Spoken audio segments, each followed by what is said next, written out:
Hello, everybody. This is Raymond with another BrightSide video. I'm going to go over some more BrightSide release notes. So we added a new guest screen. So we actually changed the old guest merge screen to a general guest screen where you can still check guests and merge those if you want to, but there's now more filtering options, so you can see a lot of stuff. We could look at, say people that have stayed at least 3 times or something like that. And there's a detailed profile on each one. So if I click on the one, I'm going to help, see their information, make changes here if I want to. I can see change history. So like if things have changed over time, you can view that. You can view all of their stays, like, times they've stayed with you, channels and amount. Over here on the right side, you can see stuff like the lifetime revenue, number of stays and nights, their average review. Our first day was that stay, any quotes and any price from them, any message threads we've had with them, any letters that have been sent to them, and their reviews. And you can click on those to go into them. From here, you can also merge or, make changes, like I said. This will continue to be expanded on to be more of a full CRM system for your guests. But already it gives you a lot more detail on your guests and allows you to see a more detailed profile. We added mileage tracking to the time clock. So, if I'm, you can still clock in and clock out as usual, but you can add mileage. So, say if I put in 20 miles for and something, hopefully they give you more detail than that.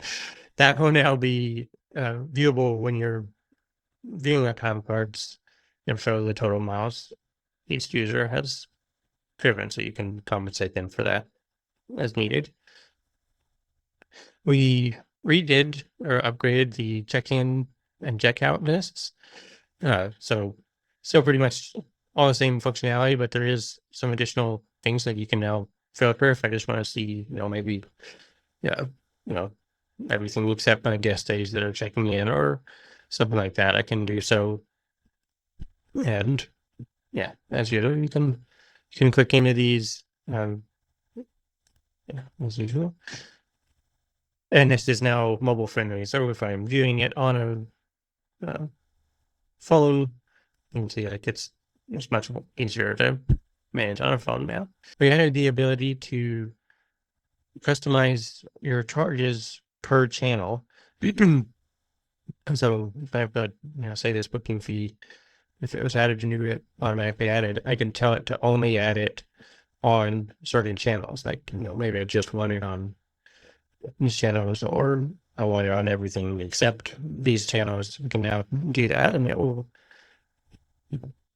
that will for when it automatically adds this charge. We also added in the inbox, if you have a message that it actually is attached to a certain reservation, but it's not picked up on, like, the phone number doesn't match, or it's an Airbnb support message where they didn't tell us which reservation it's for, you can manually link that to a reservation on here. So I know this is probably not the match, but say if I know there's this reservation, I can link that, and now this thread will be associated with that reservation. One other minor change on the messages: if you have a co-host on Airbnb that is responding to messages, those will now show up as sent from your side with the name of the co-host in the details. Thank you. Appreciate you, and hope you have a great week.